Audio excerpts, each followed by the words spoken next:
Meus amados irmãos, a graça e a paz de Jesus Cristo, nosso Salvador. Bom estarmos de volta mais uma vez hoje no nosso culto de terça-feira. Hoje é dia 23 de junho, estamos encorajando-nos por meio da palavra de Deus. A palavra de Deus nos encorajando. Hoje a gente trabalha principalmente os grupos mais variados que temos na igreja. Temos os ministérios, os grupos pequenos, os ministérios de desenvolvimento de cada faixa etária. E queremos então, nesta noite, fazermos isto como sempre. Quero dar alguns avisos de desenvolvimento dos trabalhos, a chamada de vídeo só lembrete o tempo todo, mas vida cristã sempre é assim, é lembrando o tempo todo aquilo que devemos fazer no Senhor. Faz parte da caminhada exortativa do povo de Deus. Então não se esqueça de ligar e encorajar os irmãos. Quero também lembrar dos irmãos a leitura bíblica diária. O nosso guia de leitura bíblica está sempre no grupo de WhatsApp. E aí os irmãos podem seguir aquela leitura diariamente. É importante porque sem Bíblia a gente não tem condição de subsistir espiritualmente. Na verdade, em área alguma a gente subsiste sem a orientação da palavra de Deus. Então também temos nosso relógio de oração. Ele começa de 6 e vai até 10 da noite. E não paramos de orar e interceder uns pelos outros, pelos desafios, pela fé cristã, pelas situações que vivemos, mas principalmente pelos os objetivos espirituais. Tem vários objetivos espirituais pelos quais devemos orar, entre eles o amor, a fé. Paulo vai sempre despertar para orar pela fé. E dias que se multiplicam a iniquidade, o amor também se esfria. Vamos orar para que Deus possa perdurar com o nosso amor em Cristo e esse amor seja também apresentado uns para com os outros. Devemos também trabalhar o culto doméstico, desenvolver isso nos lares e trabalhar de forma muito clara os corações da nossa família ou dos nossos familiares. Lembrando, os irmãos, eu tenho lembrado isso nesses últimos dias, até porque me veio ao coração essa ideia de que muitas das vezes, por agora estarmos online, pode parecer que nossos corações se acostumem como se estivéssemos assistindo um filme ou uma novela. Eu quero dizer para você que policie seu coração, policiemos nossos corações, porque nós não estamos assistindo um filme e nem numa novela quando estamos diante do culto. Estamos prestando um culto. Ele é virtual, é verdade. É a forma que a gente consegue se reunir ao mesmo tempo, simultaneamente. Porém, é um culto prestado a Deus. Você não está assistindo o filme 007 e nem um seriado qualquer. Você está prestando um culto ao que está sentado no trono, Rei dos Reis, Senhor dos Senhores. Por isso requer reverência, requer envolvimento. E algumas dicas. Na hora da oração, não fique olhando. Ore com quem está orando naquele momento no culto. Na hora da leitura da palavra, abra a Bíblia. Na hora do momento de chamar para cantar, louvar, se puder com sua família, fique de pé, cante os louvores. Nós estamos num culto, prestamos um culto e devemos fazer isto a Deus de todo o nosso coração, com toda a nossa consciência, capacidade, intelectualidade. Também eu quero lembrar os meus amados irmãos de nós orarmos pelos que estão enfermos. Entre eles, nós temos os familiares aí da irmã Maíse, o pai que está se recuperando, a avó e também o sobrinho. Maíse, inclusive, ontem eu falei com ela. Ela está em Salvador esses dias, uns 15 dias mais ou menos, descansando a mãe que estava há mais de 20 dias também na casa de apoio, indo e voltando para a Santa Casa. Quero pedir até, inclusive, aos amados irmãos, se puderem ligar, fazer uma chamada de vídeo. Ministério de Mulheres, faça isso, por favor. Isso é importante para o encorajamento da fé das irmãs, e principalmente que estão passando por lutas na área de enfermidade. Devemos orar também por Lau. Lau também está em Salvador, fazendo tratamento, são sessões, e vai ficar durante 30 a 35 dias em Salvador fazendo esse processo. Quero também pedir aos irmãos que orem por o irmão Renilson, pai de Fábio e Fabiana. Eles também passam por uma situação de saúde, vai precisar e a Salvador também não tem aqui no interior tratamento. Nossa irmã Si, graças a Deus, está bem melhor, mas perdeu a mãe dela esses dias e precisamos orar pela a vida da irmã Si. Nossa irmã Rosa de Cid, nossa irmã Maria Soares, Maria da Luz, são os irmãos que, graças a Deus, a saúde está estabilizada, mas exigem-se cuidados especiais. Uma outra coisa que eu queria pedir também, irmã Zuleide está estável, mas devemos continuar as orações por ela. É muito importante para o fortalecimento da fé dessas irmãs, desses irmãos, desse familiar. A irmã Maria de Jesus também, Santo Antônio, ali precisa das nossas orações. Esses dias eu não tive notícia. A irmã Maria de Jesus é membro da primeira igreja em Santo Antônio de Jesus. Às terças-feiras ela congrega conosco, ela cultua também conosco, até porque as netas que são de outras comunidades cristãs em Santo Antônio sempre têm acessado o canal por onde nós estamos cultuando agora. Então os irmãos orem, intercedam a Deus pela irmã Maria de Jesus e seus familiares. A irmã Maria de Jesus tem mais de 100 anos. Se não me falha a memória, já está fazendo 104, 105 anos. Uma fé viva no Senhor. Durante o período que estive ali na Pibissagem, acompanhava muita fé dessa irmã. Então, Deus abençoe esses irmãos. Temos vários irmãos cultuando com a gente, além da igreja. Eu quero pedir aos irmãos que sempre que vê-los, visitar-nos virtualmente, a equipe de recepção, né, deve dar as boas-vindas, os cumprimentos. Aí Kelly, também Jorge, Bartolomeu, a equipe de recepção deve fazer as boas-vindas. Mas além desses irmãos da recepção, todos os irmãos podem e devem fazer isto. Tá certo? Temos um irmão chamado Tertulino. Eu errei e deixa eu corrigir. Eu chamei de Tertuliano. É Tertulino. Ele é lá da PIB de Jiquié. Mas ele tem cultuado conosco também nos dias que não tem culto lá. Irmão Tertulino, um forte abraço. E quero encorajá-lo na fé, junto com a sua igreja aí. Pastor Adelso, nosso amigo, irmão no Senhor. Um forte abraço ao irmão Tertulino. A irmã Aline, que sempre envia os vídeos para ele. E ele muito tem cultuado com a gente, tem também agradecido a Deus pelos cultos que temos prestado juntos. Então, o irmão Tertulino, Robson Aline, nossa irmã Alice, Maia, essa família abençoada, a irmã Nete, a irmã Lena e toda a família, a irmã Marinalva, Marivalda, Arlindo, Angélica, Damiana, Beatriz e Helena. Tentei lembrar o nome de todos, porque sempre eu falo os irmãos lá de Camaçandi, que estão em Aratuípe. Então são esses irmãos aí, um forte abraço aos irmãos também de Camaçandi. Todos eles, a irmã Edileuza Sage, da Pibissage, que também nos dias que não cultua lá, cultua com a gente, as nossas co-irmãs no Senhor. Forte abraço ao pastor Francisco, pastor Leondes também, que sempre tem aparecido e cultuado conosco. Nossa irmã Maria de Jesus, seus familiares, a neta Dora, toda a família da irmã Maria. Jorge Emílio e família, não é? Jorge Emílio, sogro do Marcelo, que daqui a uns dias deve estar organizando a sua vida matrimonial com a sua abençoada irmã e companheira, futura companheira Priscila. Um forte abraço a toda a família aí, toda a família do irmão Jorge Emílio, Miriam, Emily, João Vitor. Um forte abraço. Eles também têm cultuado conosco às terças-feiras, uma vez que o culto da Pibissage é quarta-feira. Lembrando também dos irmãos, a gente é hábito da igreja, você que está no canal participando com a gente, é a nossa prática natural, ajudar e dar suporte aos irmãos no aspecto de diversas atividades. Esses dias estamos numa campanha para ajudar a bater a laje da casa do Marcelo.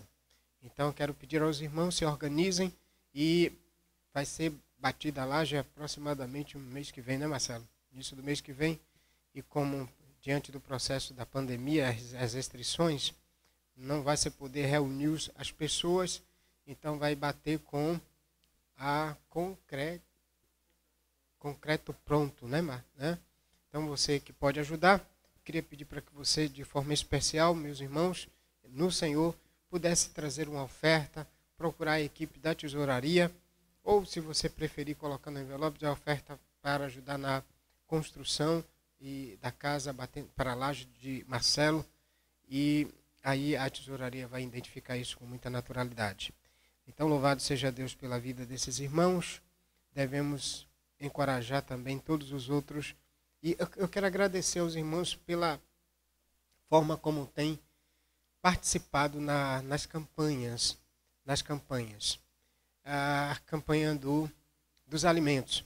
Mas eu queria lançar uma campanha aqui agora. É a campanha do agasalho. Esse tempo está muito frio. Tem algumas pessoas que estão tendo algumas dificuldades. Nordeste frio é uma beleza, né? Quando é frio, é frio. Quando é quente, é quente. Então, como o templo está aberto diariamente para atender essas especialidades, os irmãos que vêm trazer alimentos, dízimos, ofertas e também, agora, um agasalho. Nós estamos também com uma parceria de fazer sabão líquido. E a gente precisa de vasos de 5 litros vazios.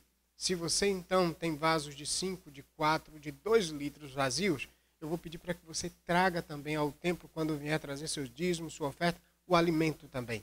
Traga esses vasos. Estamos fazendo esse processo porque o sabão líquido tem ajudado assim, a higienização de pessoas, e a gente tem distribuído, na medida do possível, para as comunidades, as pessoas que estão cadastradas na ação social. Já colocamos na cesta uma quantidade de sabão líquido para ajudar na higienização das mãos. Então, como também estamos fazendo com a parceria da APLB, e o sindicato pessoal tem feito isso, e assim a gente louva a Deus pela vida daquela equipe. Mês passado foi esse mês, não lembro agora, foi início desse mês, ou foi início do outro, Marinaldo, da ação social, nós recebemos, parece-me que foram 100 ou 200 litros de sabão líquido, e eles fazem com óleo vegetal, aquele resto de óleo queimado. Você que faz fritura, depois que você terminar a fritura, coloque numa vasilha e também traga para a gente. O sabão líquido especial, muito bom. Esses dias foram feitos mais de 500 litros. Recebemos, foi 100 ou 100 e alguns poucos litros, e distribuímos nas cestas básicas. Louvado seja Deus, eu quero engrandecer e agradecer a Deus pela generosidade, a voluntariedade dos irmãos em assim fazer. E isso é que é a Igreja de Cristo que ama. Eu louvo a Deus e nisso eu vos louvo pela vida e atitude dos irmãos. Vamos prosseguir? E vamos prosseguir com a oração invocatória. Nessa oração invocatória eu quero convidar o nosso irmão Del e família, Del de Camaçandi, Del e a mãe dele, irmã Tereza. Vamos ouvir a oração pedindo a Deus pelo culto e também orando pelas famílias, pelo irmão Del e a irmã Tereza. Graça e paz, meus irmãos, boa noite. Aqui mais uma vez estamos aqui reunidos aqui para estarmos iniciando esse momento de adoração ao Senhor.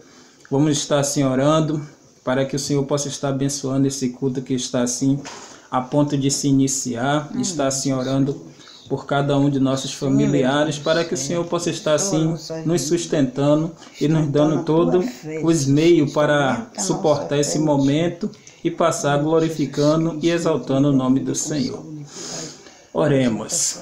Querido Deus, aqui, Pai, mais uma vez estamos diante de Ti para Te exaltar, para Te glorificar. Obrigado, sim, por ser misericordioso e bondoso para com cada um de nós. Obrigado, sim, por ser benigno, Pai, independente do que viermos fazer. O Senhor é um Deus zeloso, o Senhor é um Deus amoroso, que vai assim, Pai, perdoando as nossas falhas, vai perdoando os nossos erros, para que possamos estar cada dia nos colocando como servos e embaixadores do Senhor, Pai.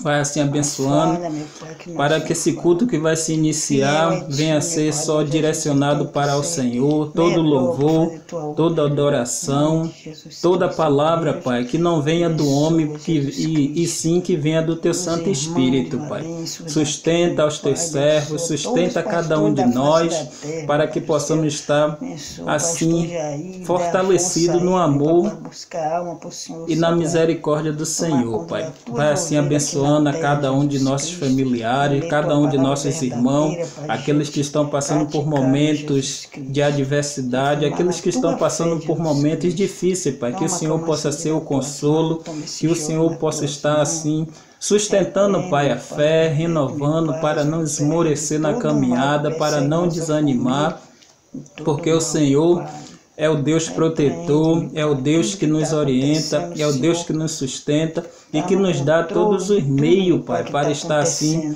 glorificando ao Senhor, independente do que vier a acontecer, Pai.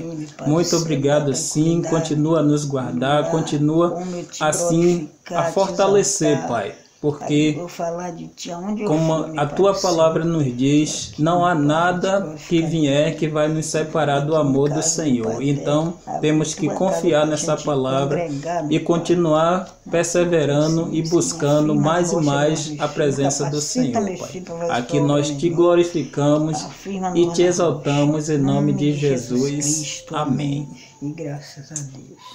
Obrigado, irmão Del. Que Deus abençoe a sua fé, a família também de vocês aí. Nós vamos prosseguir para a chamada à confissão. E 28 de Provérbios, versículo 13, não 18, versículo 13, diz assim: quem encobre as suas transgressões nunca prosperará, mas quem as confessa e deixa alcançará misericórdia. É Provérbios 28, 13. Esse é o texto que a gente acabou de ler.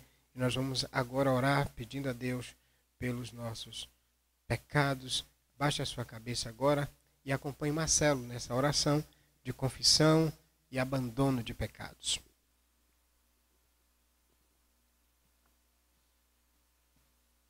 Oremos. Deus amado e Pai Santo, estamos aqui, Senhor, diante do Teu altar para pedir que o Senhor tenha misericórdia de nós, Senhor. Amém. Para pedir que o Senhor nos ajude a abandonar pecados, a abandonar costumes e práticas que não agradam o Teu coração, Amém. Mas que ainda persistem em nossas vidas.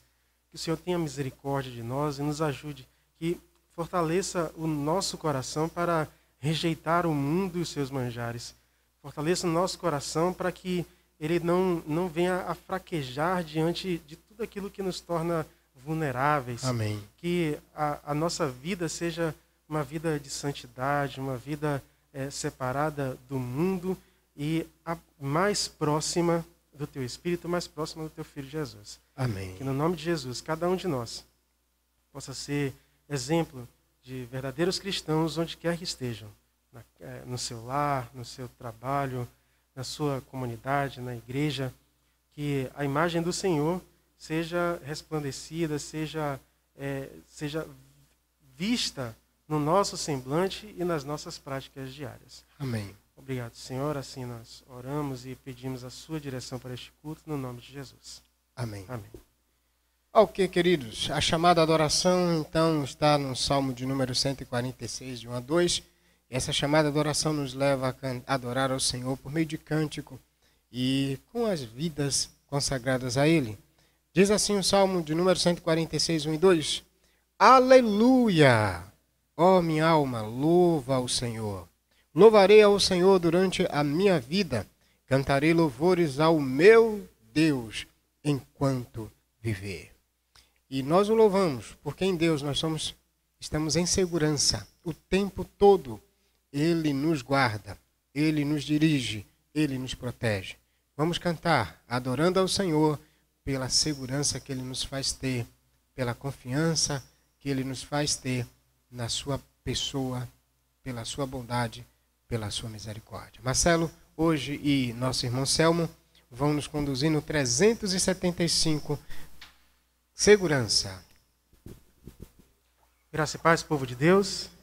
Se alguém te perguntar o que significa a felicidade verdadeira, responda, é pertencer ao Senhor, é ser de Jesus, é ser um cristão. E felicidade verdadeira só com a graça de Deus.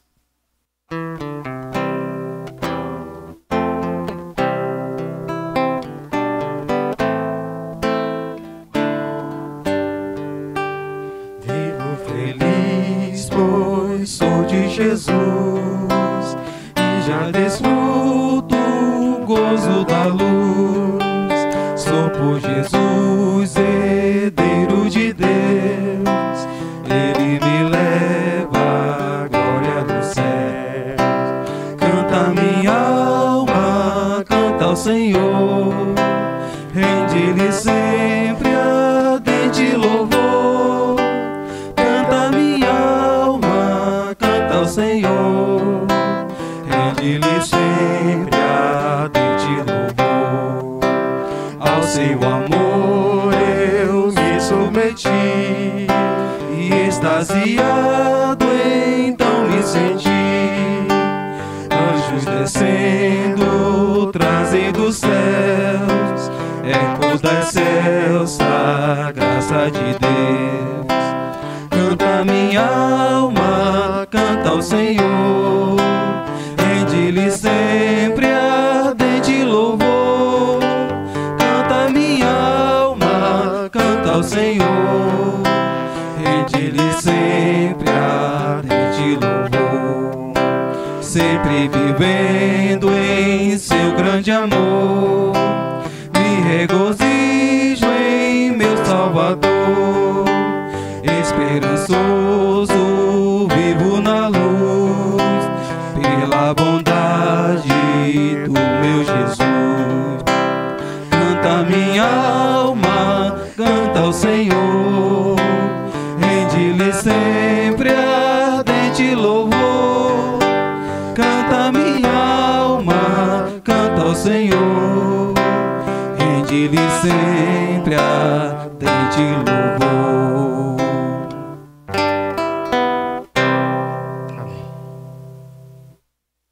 Nossa alma canta ao Senhor, engrandece o seu nome, e também nossa alma, nosso ser, nossa vida busca o Senhor através de oração.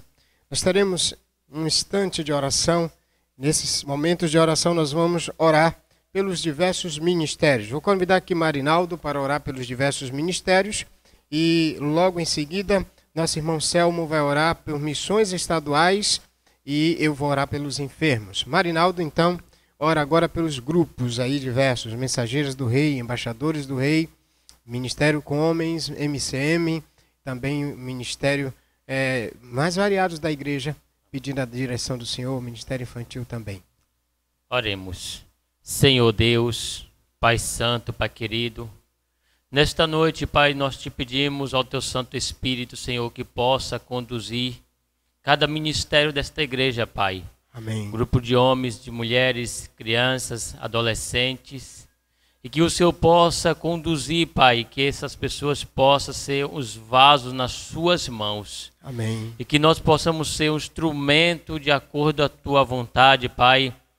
Toma, Senhor, a liderança desta igreja, que o Senhor possa sustentar diante do Teu altar, Pai. Amém. Para que Ele possa ser uma liderança que possa conduzir, Pai Santo, este povo, e que naquele grande dia este povo possa, Senhor, realmente estar junto contigo, Pai. Amém. Que ele possa ser um instrumento que possa dirigir esta igreja conforme a sua vontade, conforme a vontade do Senhor. Amém. Que o Teu Santo Espírito, Senhor, possa, Senhor, ajudar cada ministério de ação social. Amém. Ó Deus, cada ministério de evangelismo, Pai. Amém. Que o Teu Santo Espírito, Pai, esteja operando neste lugar, para que o Teu nome seja exaltado, que as pessoas possam reconhecer Cristo como o Senhor e mostrando a sua luz em nós, Pai.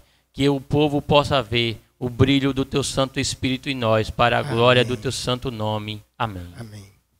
Nosso irmão Selmo, ele também vai orar agora por missões estaduais, a campanha que daqui uns dias começa no nosso estado, voltado para desenvolvimento de missões. Pandemia não para missões.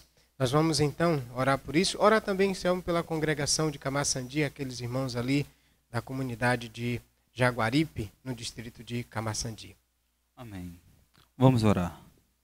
Senhor, te entregamos, ó Pai, nossas vidas, confiante em Ti. Amém. Ó Senhor, agora, Deus, queremos entregar em Tuas mãos, sabendo que o Senhor foi o primeiro missionário, Pai, por meio de Cristo, conduzir a Tua mensagem, a Tua palavra. Amém. Aquelas pessoas que estavam com corações aquebrantados, necessitamos dar uma transformação espiritual, Senhor. Amém. Ó Pai, por isso, ó Deus, viemos clamar a Ti, que o Senhor abra as portas, ó Deus, ajudando a gente a conduzir a Tua palavra, ser missionário, se entregando, Amém. Senhor, se envolvendo no Teu ministério, levando a Tua mensagem de transformação. Amém. Ó Deus, toma essas pessoas que estão aí, ó Pai, anunciando a Tua palavra, Senhor. Sim, Os Deus. missionários, os líderes espirituais, ó Deus, que eles vinham cada vez mais olhar para Ti e não olhar para as questões mundanas, mas sim se fortificar a fé e a comunhão em Ti, Senhor. Amém. Porque sabemos que o Senhor que faz o homem andar e glorificar a Tua mensagem, ó Pai. Amém. Fortalece-os, desperta-o cada vez mais para estar junto contigo. Cada vez mais estar em comunhão contigo. Amém. Cada vez mais, ó Deus, está mencionando Tua palavra, dizendo que o Senhor é o Deus das nossas vidas. Amém. A Ti, Senhor, damos a honra, a glória e a adoração, Pai. Senhor, também te entregamos ali naquela comunidade de Camaçandi, ó Senhor. Amém. Toma aqueles irmãos, desperta-os também, ó deles, para que eles sejam também missionários, ó Pai. Amém. Anunciando a Tua palavra, seja no lar, seja nas ruas, na nossa vizinhança, ó Senhor. Cada vez mais eles estejam, ó Pai, com o coração aberto, glorificando a Ti, levando a Tua palavra que chama o pecador ao arrependimento, Senhor. Amém, Senhor. Que eles venham cada vez mais, ó Pai, olhar para Ti, regozijar no Teu amor e bem anunciar a Tua palavra de transformação, Pai. Amém. Que a Tua graça e Teu amor seja para com todos eles, por meio de Cristo Jesus, o Teu Filho. Amém. Amém. Obrigado, irmão Selmo. Vamos orar pelos enfermos. Deus, nós apresentamos a vida dos familiares de Maíse, a vida de irmã Maria, a vida de seu Tertulino, a vida também, meu pai, de Lau, de tua filha Zuleide, a vida, ó Pai, de teus filhos que estão agora em tratamento também da Covid-19 nos hospitais. Apresentamos, Senhor, os familiares de seu Cacá e seu Cacá também que está em tratamento. Nós te pedimos, Deus, pela toda a família das pessoas que estão agora enlutadas, que perderam seus entes queridos. Mas, Pai, encoraje-os na fé. Mostra-lhe que mesmo a morte que tirou o corpo temporário, ela não é a vitória, ou melhor, ela não é a derrota, mas em Cristo nós somos superiores a esse momento, a esse instante, que temporariamente nos traz dor e saudade, mas, Deus, em Cristo seremos eternamente felizes. Por isso nós te pedimos pelas vidas desses irmãos que perderam seus pais, familiares. Oramos pela vida da Cristina ali da PIB, de Valença. Oramos também, ó Deus, pela irmã Si, que perdeu também esses dias a sua mãe. Por Rony, que perdeu também sua mãe. As pessoas que estão próximas de nós, que nesses dias, Pai, não temos nem conseguido participar nos momentos finais, nos instantes de um sepultamento. Nós te pedimos que pelo Teu Espírito encoraje esses irmãos, estas irmãs, e fortaleça-os na fé, por meio de Jesus Cristo, restaurando, ó Deus, segundo a Tua vontade, e para a glória do Teu nome, em nome de Jesus. Amém. Deus continue fortalecendo os meus irmãos de uma forma geral. Vamos, além de confessarmos, além de chamarmos a uma adoração genuína por cânticos com vida no altar, além de orarmos ao Senhor, nós vamos para a chamada proclamação.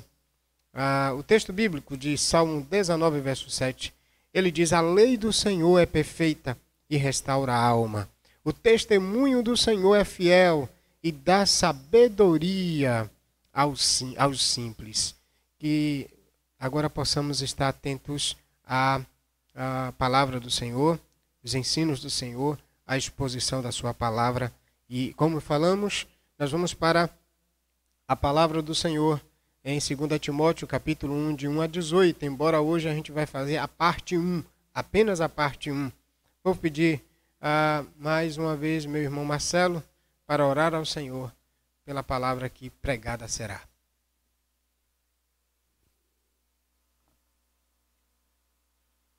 Oremos. Senhor nosso, Pai Santo, abre os nossos corações e nosso entendimento. Nos faça, Senhor, aceitar a Tua palavra no fundo do nosso ser, na nossa alma. Que essa palavra nos atinja de maneira transformadora. Amém. Que a nossa vida nunca seja a mesma, mas sempre seja renovada por meio do Teu Espírito, da Sua verdade, no nome de Jesus. Amém. Amém. Amém. Obrigado, Marcelo. Quero fazer a leitura do texto de 2 Timóteo. Falamos dias atrás que iríamos começar a exposição da segunda carta a Timóteo. A primeira carta nós terminamos antes da pandemia. E diante desse cenário, a gente vai trabalhar mais uns 2, 3, talvez mais um pouco, sermões na carta de 2 Timóteo. E assim, talvez mais uns 3, quem sabe umas 4 terças, a gente deixa, porque a gente vai para o trabalho interno com as reuniões também virtuais. Os ministérios vão se reunir e especificamente estudarmos de forma mais restrita, como fazíamos antes, só que de maneira virtual. E por isso os líderes vão desenvolver isso. Em virtude disso, a gente vai mais umas 3, talvez, máximo umas 4 terças, com a exposição de parte da carta. Talvez a gente não termine essa carta, mas talvez assim, depois que terminarmos a carta de 1 Pedro, a gente dá sequência à carta de Timóteo, aonde pararmos nesses dias aí. Vamos fazer a leitura? Hoje eu vou ler o capítulo todo, de 1 a 18, vou pregar apenas de 1 a 6, de 1 a 7, a primeira parte, a primeira porção, e semana que vem a gente vai para do 8 até o versículo de número 18. Vamos fazer a leitura do texto. Segunda carta de Paulo a Timóteo. Abra agora a sua Bíblia. Preste muito bem atenção no texto. Diz-nos então: Paulo, apóstolo de Cristo Jesus, pela vontade de Deus, segundo a promessa da vida que está em Jesus Cristo. A Timóteo, filho amado, graça, misericórdia e paz da parte de Deus nosso Pai, e de Cristo Jesus, nosso Senhor. Dou graças a Deus, a quem sirvo com consciência limpa, assim como serviram os meus antepassados, ao mencionar-te sempre em minhas súplicas noite e dia. Recordo-me das tuas lágrimas e desejo muito te ver para encher-me de alegria. Também recordo a fé sincera que há em ti, em que primeiro habitou em tua avó Lóide e em tua mãe Eunice, e estou certo de que também habita em ti. Por esta razão, lembro-te de que despertes o dom de Deus que há em ti, mediante a imposição das minhas mãos. Porque Deus não nos deu o espírito de covardia, mas de poder e de amor e de moderação. Portanto, não te envergonhes do testemunho de nosso Senhor, nem de mim, prisioneiro dele. Pelo contrário, participa comigo dos sofrimentos do Evangelho segundo o poder de Deus. Ele nos salvou e nos chamou com uma santa vocação, não por causa das nossas obras, mas devido ao seu propósito e à graça que foi concedida em Cristo Jesus antes dos tempos eternos. E que agora se manifestou pelo aparecimento do nosso Salvador Jesus Cristo, que destruiu a morte e trouxe à luz a vida e a imortalidade pelo Evangelho, do qual fui constituído pregador, apóstolo e mestre. Por esta razão, sofro também essas coisas, mas não me envergonho, porque eu sei quem tem crido, e estou certo de que Ele é poderoso para guardar o meu tesouro até aquele dia. Preservo o modelo das sãs palavras que de mim ouviste na fé e no amor que estão em Cristo Jesus. Guarda o bom tesouro, com o auxílio do Espírito Santo que habita em nós. Bem sabes que todos os que estão na Ásia me abandonaram, entre eles Fígelo e Hermógenes. O Senhor concede misericórdia à casa de Onesíforo, porque muitas vezes ele me trouxe ânimo e não se envergonhou de eu estar na prisão. Pelo contrário, quando chegou a Roma, procurou-me com persistência e me encontrou. O Senhor lhe conceda que naquele dia obtenha misericórdia diante do Senhor, e bem sabes quantos serviços ele me emprestou em Éfeso. Vamos prosseguir com a proposta da exposição da palavra de Deus.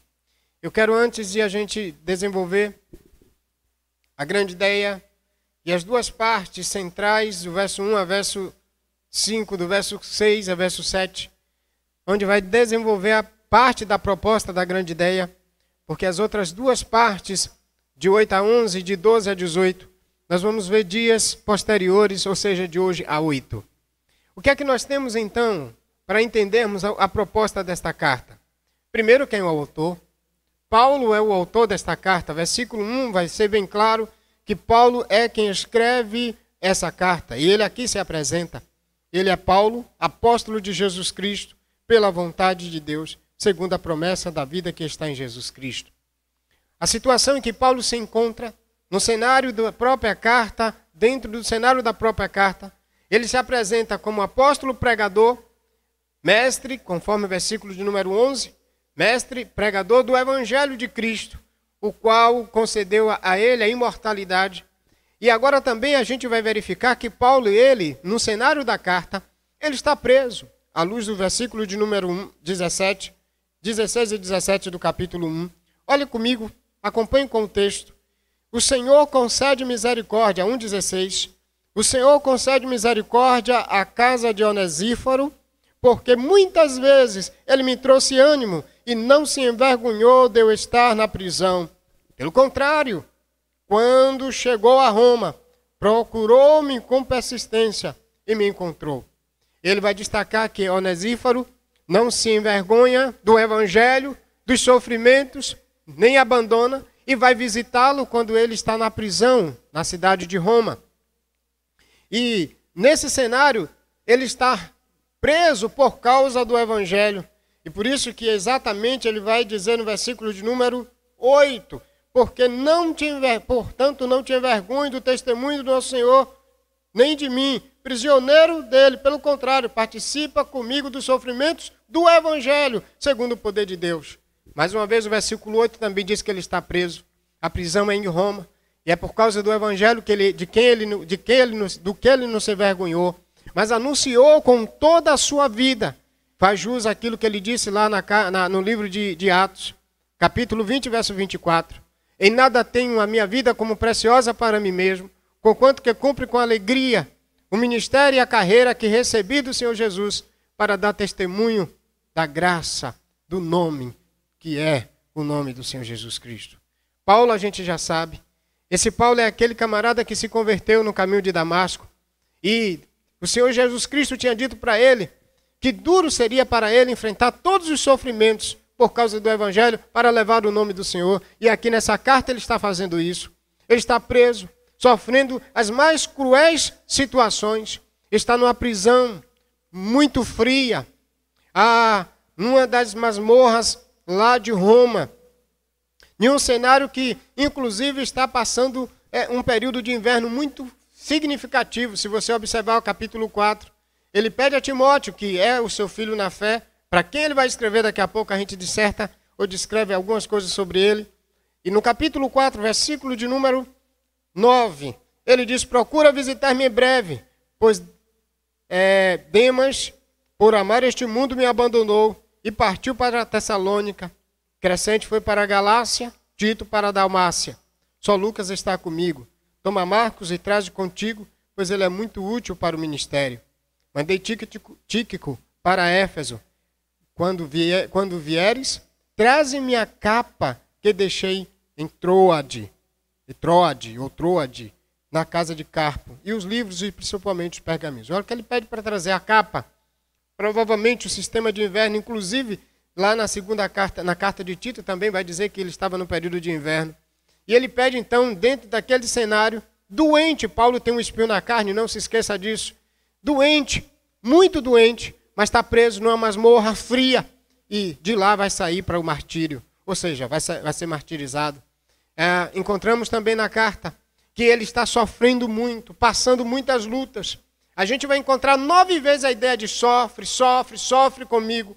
Ele mostra o contexto de sofrimento por causa da perseguição. Lembre-se, ele está preso por causa do Evangelho. Ele está preso por causa da palavra de Deus. E nesse cenário, perseguido, sofrendo as maiores calúnias, lutas e abandonado. Uma outra coisa que a gente verifica é que ele está abandonado, foi abandonado por todos. Observe que ele vai dizer aqui no versículo 15 do capítulo 1. Volta comigo. Estou trazendo o contexto para você entender o porquê que ele está escrevendo e porquê que ele está dizendo o que ele diz a Timóteo e da forma que ele diz para Timóteo. Então o contexto nos situa para que a gente possa entender de fato melhor a carta. No verso 15 do capítulo 1, ele vai mostrar que ele foi abandonado. Diz então o texto: bem sabes que todos os da Ásia, a Ásia, na verdade, é a província romana da atual Turquia.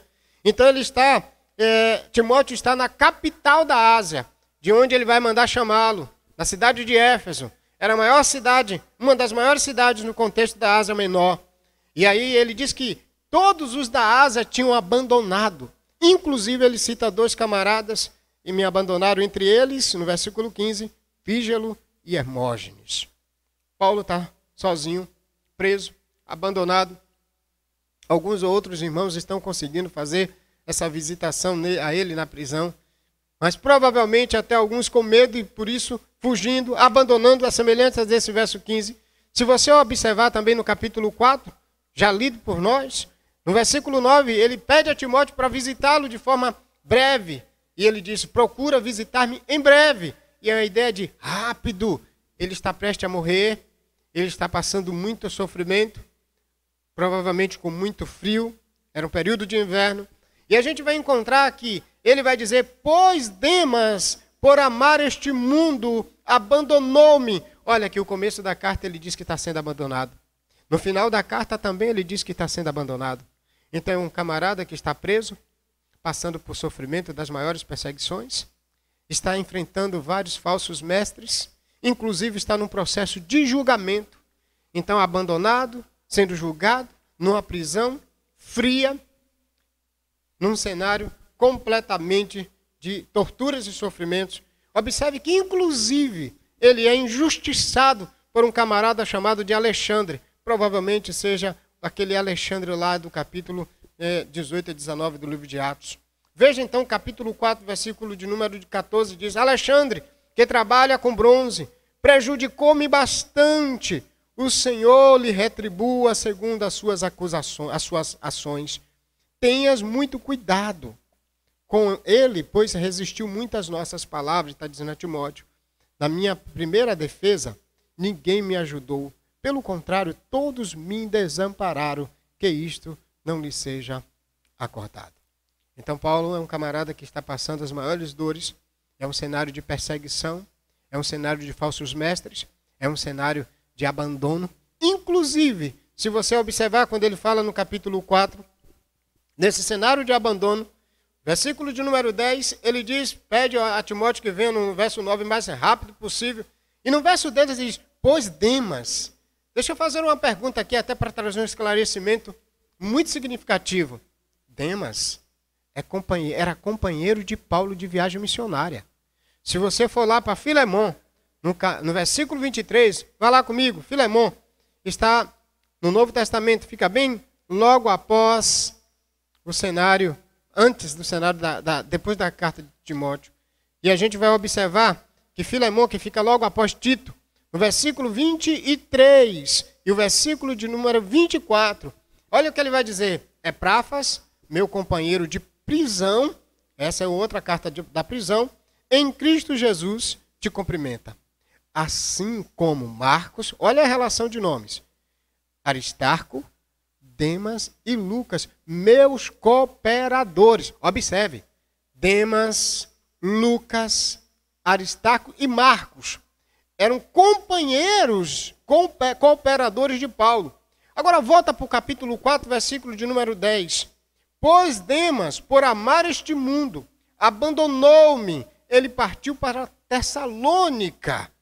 Ou seja, Demas, com medo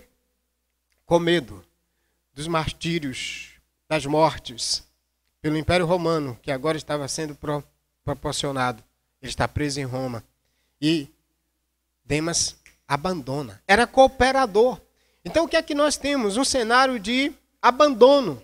Estava havendo um debandamento, um abandono total.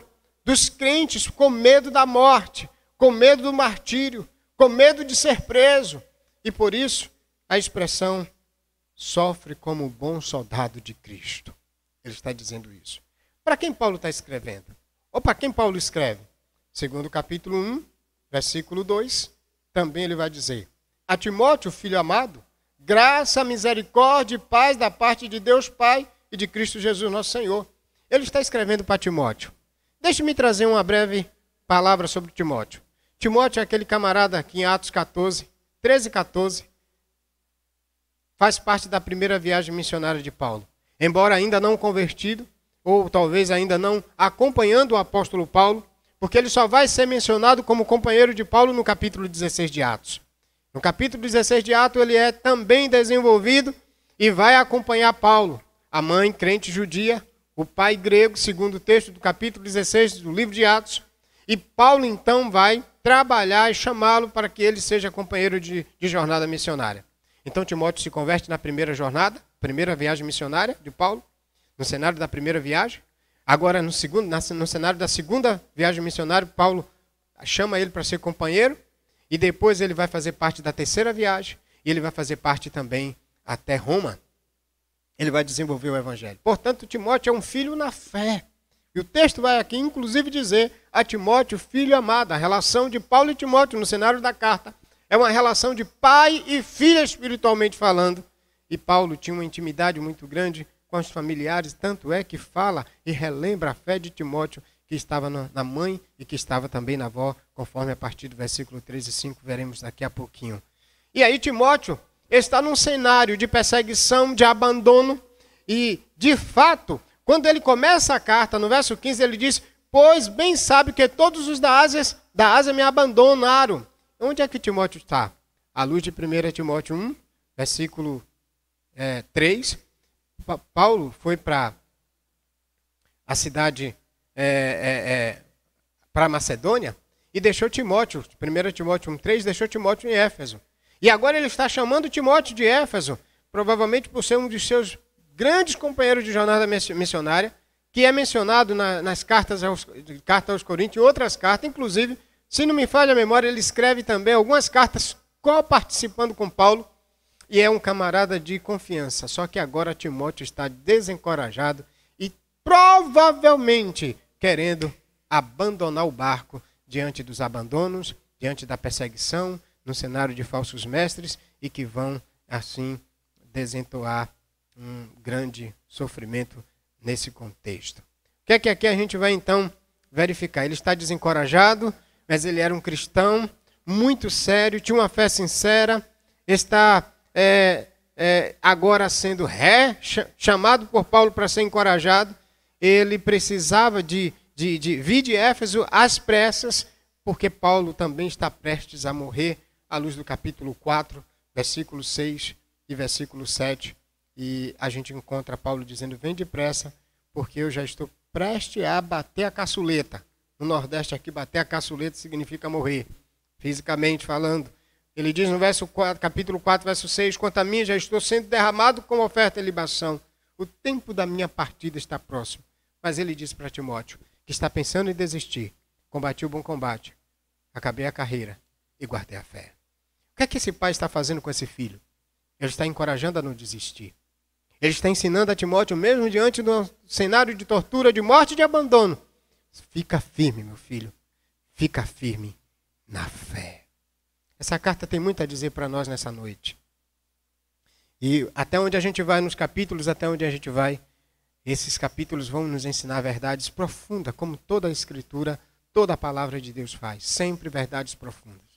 Diante desse cenário apresentado, de Paulo escrevendo a Timóteo, no cenário de perseguição, porque de fato agora o cenário, o contexto é de opressão, perseguição por causa do Evangelho. E lembre-se, tudo isso aqui é por causa do Evangelho.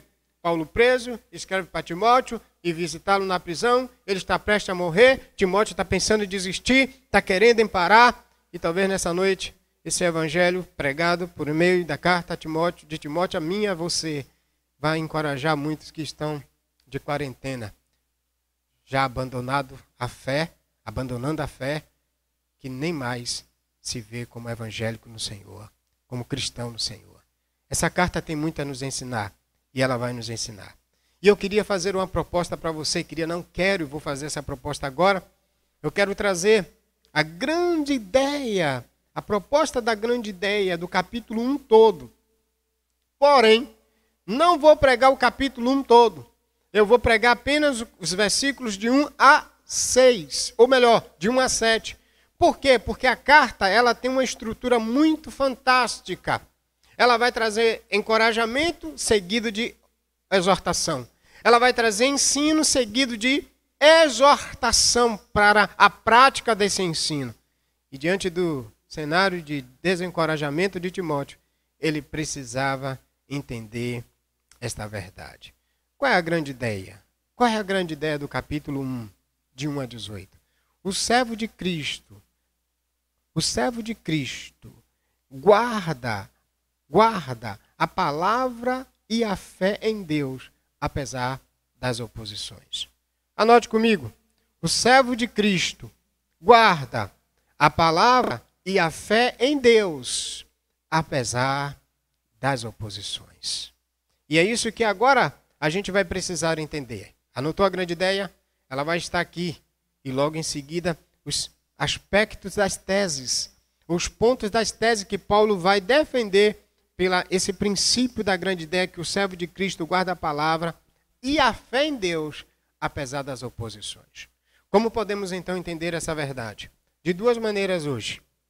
A parte 1, depois a gente vai para a parte 2. Então a parte 1 vai até o versículo 7. E por que até o versículo 7? Porque de 1 a 5 eu tenho um encorajamento. O motivo pelo qual Timóteo deveria entender a fé dele. Mas do verso 6 a verso 7, eu tenho a exortação. O motivo pelo qual Timóteo precisava entender que não deveria abandonar a fé dele em Jesus. Vamos então verificar a fé, o servo de Cristo guarda a palavra e a fé em Deus, apesar das oposições. Paulo lembra a Timóteo 4 pilares para guardar a fé, a palavra e a fé em Deus. Ele traz 4 pilares. O primeiro pilar, verso 1 a verso 5. O exercício do ministério e da fé baseia-se no chamado e na fé genuína dos pais em Cristo. O exercício do ministério e da fé baseia-se no chamado e na fé genuína dos pais em Cristo. Essa é a verdade que temos do verso 1 ao verso 5. O que é que Paulo, então, está desenvolvendo aqui de 1 a 5? De 1 a 5 ele vai trazer 2 argumentos para mostrar que o exercício do ministério e da fé baseia-se no chamado e na fé genuína dos pais em Cristo. Ele vai trazer um encorajamento baseado no chamado dele e baseado na fé dele e baseado na fé dos pais de Timóteo. Olha como isso é tremendo nos versos 1 e 2. A primeira verdade, quando ele mostra a Timóteo desencorajado, que precisava ter uma fé genuína e guardar a fé genuína que ele tinha, que havia nele, por causa da perseguição, por causa das opressões, por causa das torturas. E, diante dos abandonos, Timóteo precisava ser encorajado dessa forma. Então, o encorajamento diz que o exercício do ministério e da fé baseia-se, tem a sua base, consiste no chamado e na fé genuína dos pais em Cristo. O chamado. Vamos verificar a base do chamado para Timóteo entender que não deveria abandonar a fé, mesmo em cenário de oposição. Primeiro ele vai desenvolver o chamado de Paulo. O Paulo se coloca como exemplo. E aí é interessante que a estrutura da carta desenvolve isso. Termina Paulo mostrando o exemplo, começa Paulo mostrando o exemplo de vida dele, para Timóteo não abandonar a fé, e termina Paulo mostrando o modelo de vida dele, dizendo, olha Timóteo, eu combati o bom combate, eu acabei a carreira, mesmo sendo abandonado, mesmo passando por fome, mesmo passando por prisões, mesmo com Alexandre me perseguindo, mesmo com Demas me abandonando. Olha Timóteo, diante de todo esse cenário, eu combati o bom combate, eu acabei a carreira, eu aguardei a fé. E lá no final ele diz, portanto, meu filho, faz o papel do evangelista que você é. persiste em fazer a obra de Deus, independente da circunstância. E ele mostra a base da sua vida, do seu chamado, do chamamento de Deus no Senhor, nele, no Senhor, para ele. O primeiro aspecto, então, o exercício do ministério da fé baseia-se no chamado e na fé genuína dos pais em Cristo. Lembre-se que a relação de Paulo com Timóteo é de pai e filho. Ele começa dizendo exatamente isso no versículo 2, a Timóteo, filho amado.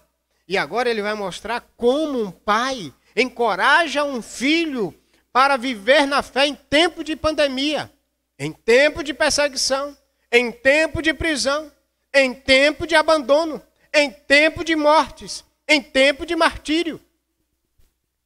Ele primeiro começa mostrando o exercício do ministério e da fé baseia-se no chamado do apóstolo em Cristo. Os versos 1 e verso 2. O verso 1 ele diz, Paulo, apóstolo de Jesus Cristo pela vontade de Deus, segundo a promessa da vida que está em Jesus Cristo. Veja que ele se apresenta. Ele mostra a Timóteo a sua autenticação de chamado. Quem ele representa e pela vontade de quem ele representa Jesus. Ele representa Jesus, ele diz que ele é apóstolo. Apóstolo é mensageiro. E ele diz que ele é apóstolo, ele é mensageiro. Lembra lá de Atos 9, 15 e 16? Jesus Cristo chama e diz que ele vai ser um instrumento escolhido e que ele vai passar muitas dores, que ele vai passar muitas aflições por causa disso.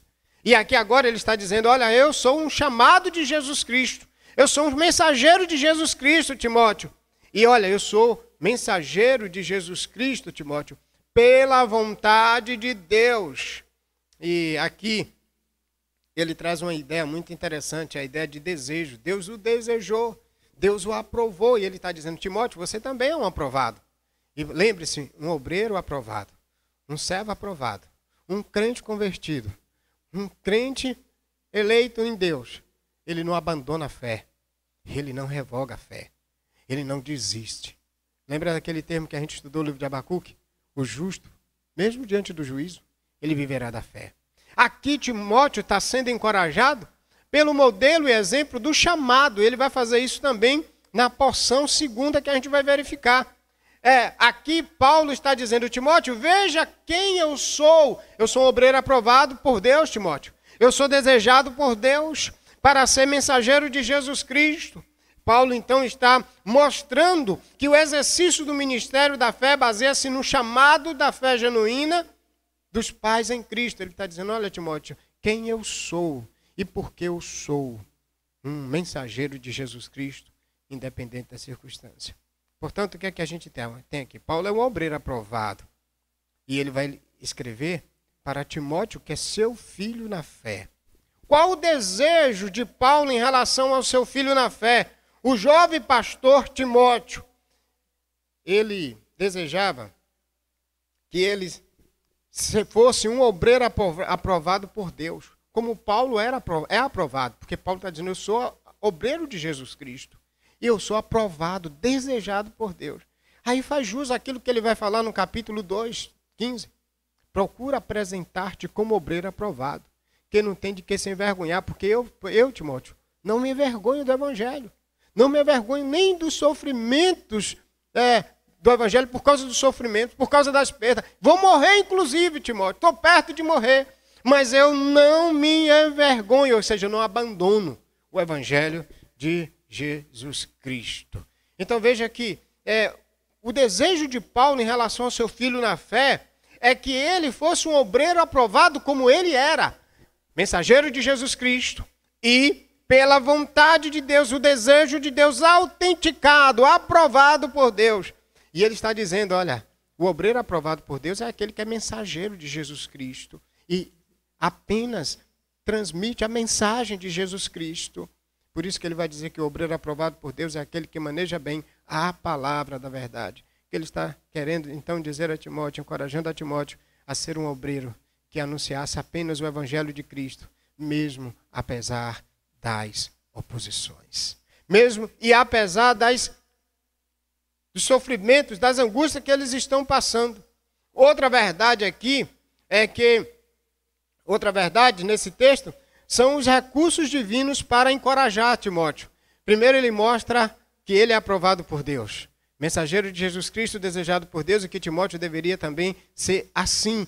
Por isso que ele deveria exercer o ministério e também a fé, baseada no chamado dele, na vida dele, do pai na fé. Aqui há algo muito interessante, queridos. É a vida, o modelo de vida de um cristão. No cenário de seu contexto familiar, espiritualmente falando, a base de encorajamento é a fé do pai, o chamado do pai, a vida do pai. Como o pai, mesmo no cenário de oposição, se comporta, aquele filho na fé deveria também se comportar. E agora, então, uma outra verdade que ele mostra ainda de 1 a 2 é os recursos divinos para encorajar. Paulo encoraja Timóteo com outro recurso, que é a saudação. É uma tríplice saudação. Ele tem três aspectos na saudação. Esses recursos que nos fortalecem, mesmo em face a sofrimento também.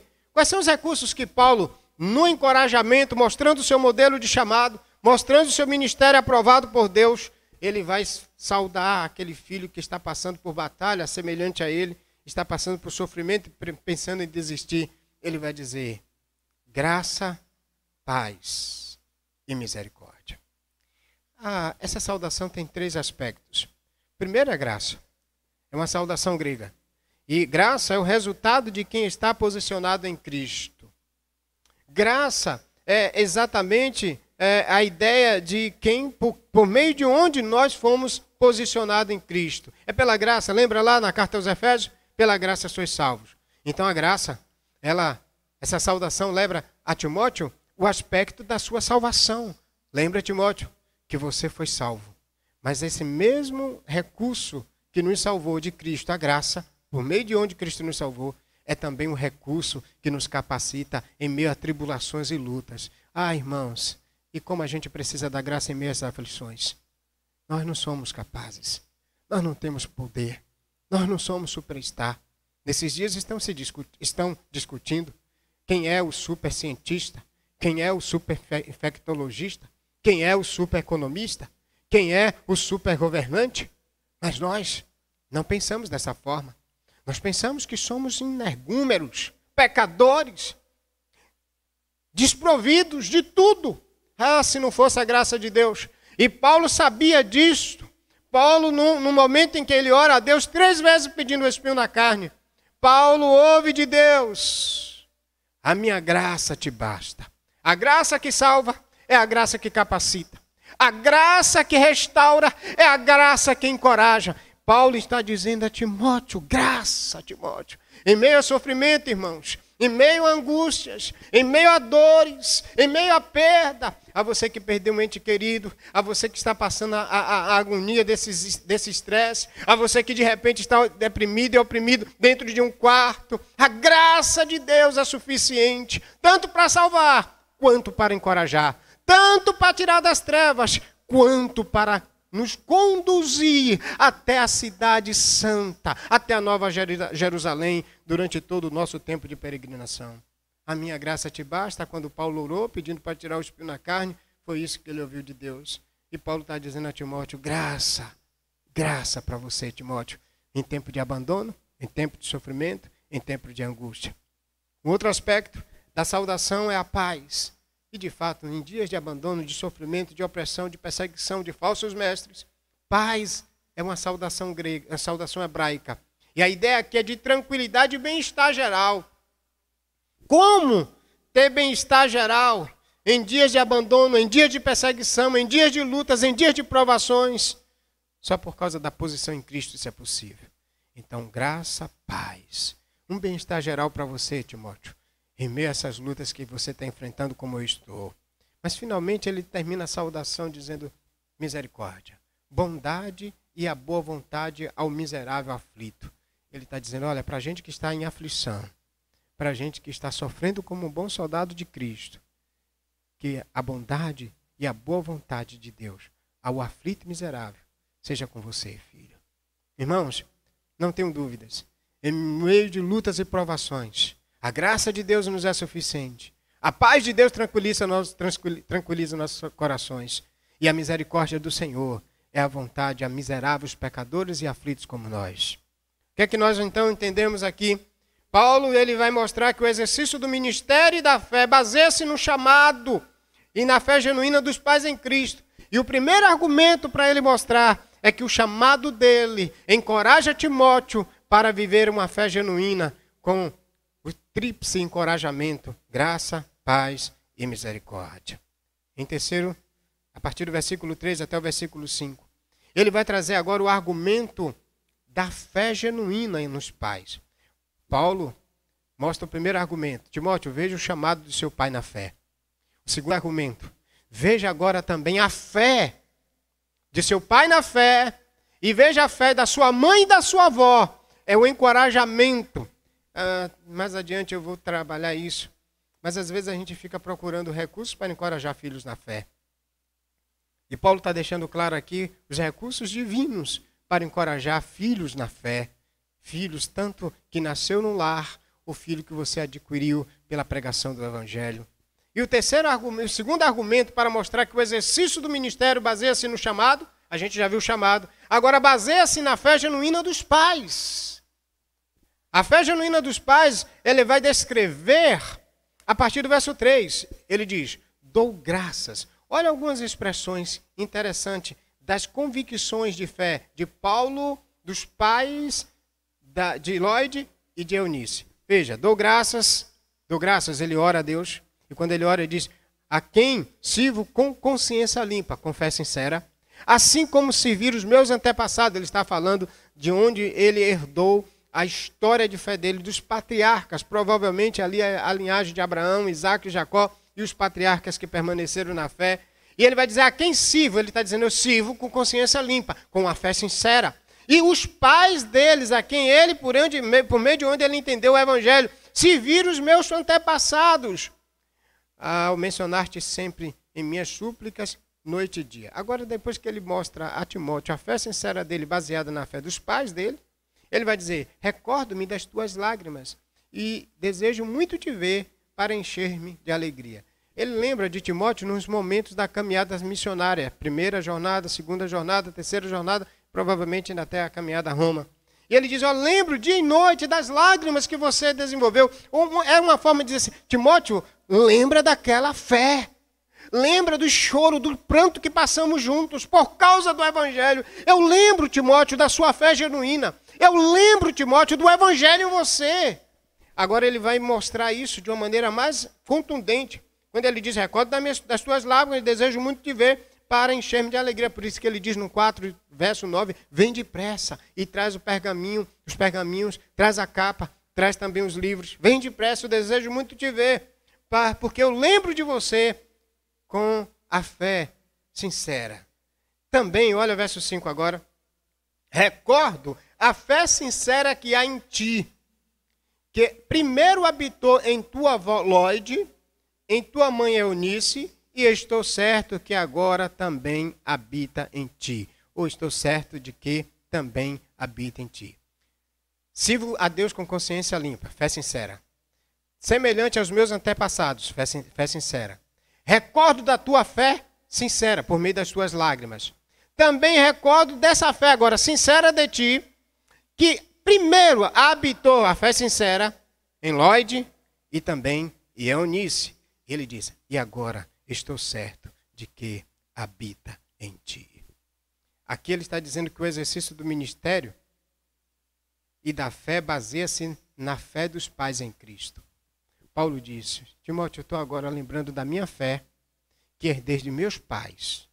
Timóteo, eu estou lembrando da tua fé sincera, que você herdou da tua mãe e que você herdou da tua avó.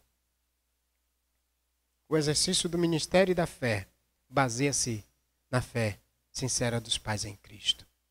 O que é interessante, queridos, é que o encorajamento nos modelos de fé e vida do apóstolo e dos pais. Primeiro ele mostra a Timóteo que deveria ficar firme na fé com base no chamado dele em Deus. Do chamado dele por Cristo, pela vontade de Deus. Agora ele vai dizer que Timóteo deveria ficar firme na fé por causa da fé que ele herdou dos pais em Cristo. A forma como os pais serviam é a fé de Paulo baseada nos pais e a fé de Timóteo baseada nos pais. Portanto, o exercício do ministério de Timóteo e da fé de Timóteo baseia-se no chamado e na fé genuína dos pais em Cristo. Em Cristo. Qual é a verdade que a gente tem aqui nesse texto para os nossos corações? A primeira verdade. A nossa fé em Cristo precisa ser reflexo da fé de nossos pais em Cristo. Tanto os pais que nos criam, se forem crentes, quanto os pais que nos levou ao Evangelho. Hoje em dia, querido, a gente tem percebido que a fé de muita gente tem sido uma fé sem base. Não há crente modelo em Cristo para o outro. Temos tido uma escassez de pessoas. No cenário da fé, a gente olha para um, olha para outro e não consegue ver modelo. E o pior de tudo é que esse processo não se vê, inclusive nos lares. Os pais não oram, os pais não lêem Bíblia, os pais não têm vida cristã, os pais não têm testemunho cristão. E às vezes eles desejam que os filhos sigam os seus modelos. Por qual será o motivo que a gente tem lares de crentes com filhos descrentes à beça? É porque não há modelo dentro de casa. A gente não vê os pais instruindo os filhos com os recursos divinos. Qual é a proposta de Paulo? Está instruindo Timóteo a não abandonar a fé como alguns, como ele não abandonou. A fé dele em Cristo era capaz de perdurar, inclusive até a morte, porque ele está morrendo e está dizendo, combati o bom combate, acabei a carreira e guardei a fé. Portanto, aqui um princípio para os nossos dias agora, nesses dias atuais. A nossa fé em Cristo precisa ser refletida, reflexo, melhor dizendo, da fé dos nossos pais em Cristo. E aqui cabe uma pergunta, como seus filhos mesmo, que você gerou em Deus, no seu lar, com sua esposa ou com seu esposo, consegue ver a fé genuína de Deus em Cristo, de Cristo em Deus, através da sua vida? Você reflete isso para os seus filhos? Seus filhos podem dizer que são seguidores de Cristo pela genuína e sincera fé que há também em você, no seu testemunho cristão, no seu caráter cristão, na sua vida cristã. Um outro aspecto é que Paulo está dizendo para Timóteo, faça o sofrimento, eu não desisti, eu não desbotei, eu não parei por causa da dor.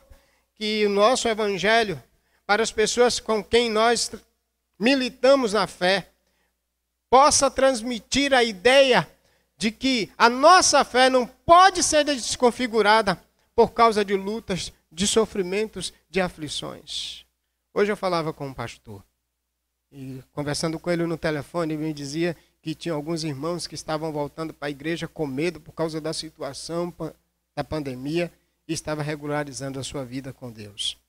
Eu disse para ele, em alguns casos você é assim, mas tem casos que aqueles que não frequentavam culto, agora que não vai frequentar mesmo. Porque a fé vai maturar, Cristo vai maturar a fé daqueles que tinham fé. Mas daqueles que não tinham fé, não é sofrimento que vai trazê-lo à fé. Pelo contrário, Paulo aqui está mostrando que o sofrimento está levando alguns a abandonarem a fé.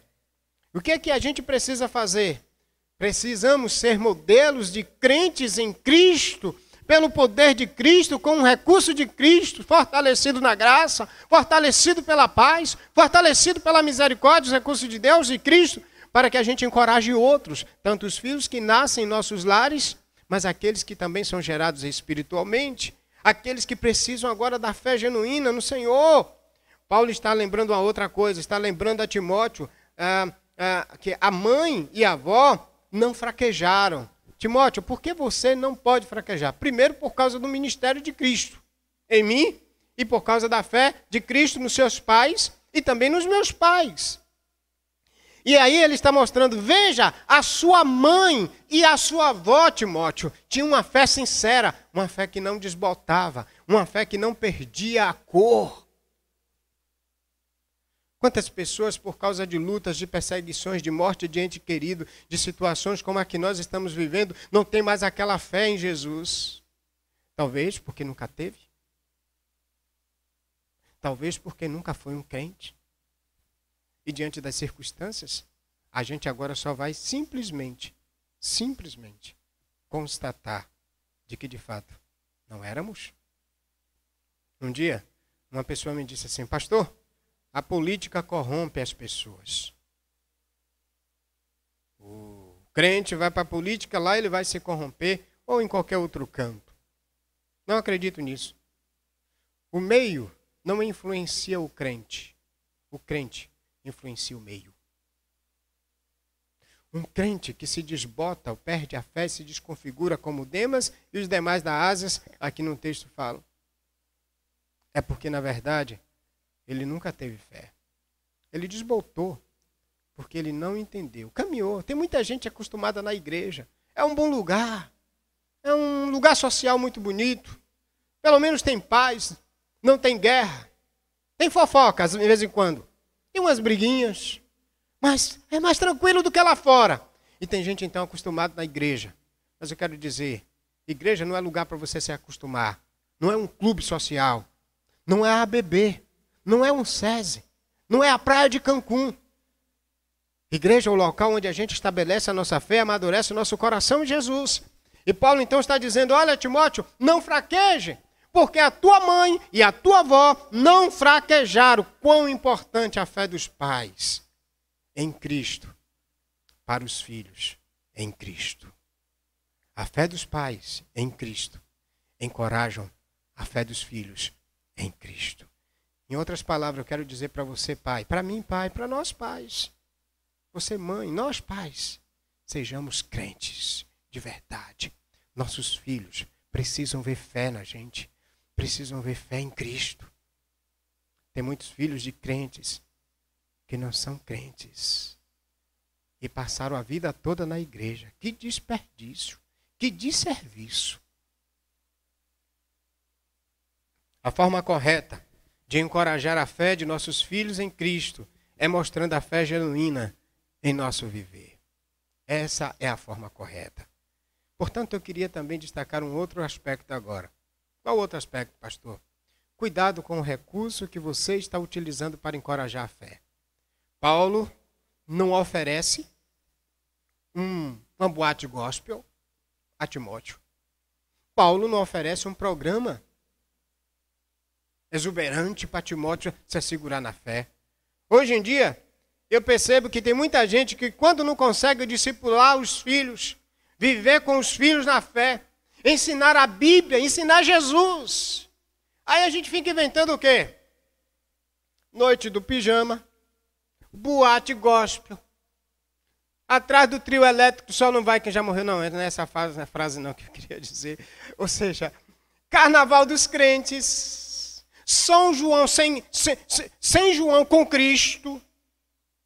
É tanta coisa. Paulo não está utilizando argumentos farjutos, programas. Paulo está mostrando: Timóteo, eu sou crente até debaixo d'água, eu sou crente até dentro de uma masmorra, eu sou crente, Timóteo, por causa de Cristo, eu sou crente porque eu sou mensageiro de Jesus, e eu sou crente pela vontade de Deus. Paulo está dizendo a Timóteo: eu tenho uma fé sincera, Timóteo, olhe para a minha fé, eu estou prestes a morrer, preso por causa do Evangelho, mas eu não desbotei, Timóteo, a tua mãe não desbotou, Timóteo, o teu pai não desbotou. Talvez agora o que eu preciso perguntar para você nesta noite: sua fé em Cristo é modelo para que seu filho diga: mãe, se eu morrer hoje, eu morro em Cristo, porque eu vejo a sua fé em Cristo. Pai, se eu morrer hoje, eu morro em Cristo, porque eu vejo a sua fé em Cristo. Tem muitos pais descrentes dentro dos lares, que os filhos não veem como um bom cristão, só como meros frequentadores de igreja. Como meros frequentadores de igreja. Que nesses dias o Senhor nos acorde e desperte nossos corações para vivermos a genuína fé do Evangelho, que não desbota por causa de pandemia, por causa de Nero, por causa de Império Romano, por causa de masmorra, por causa de guilhotina.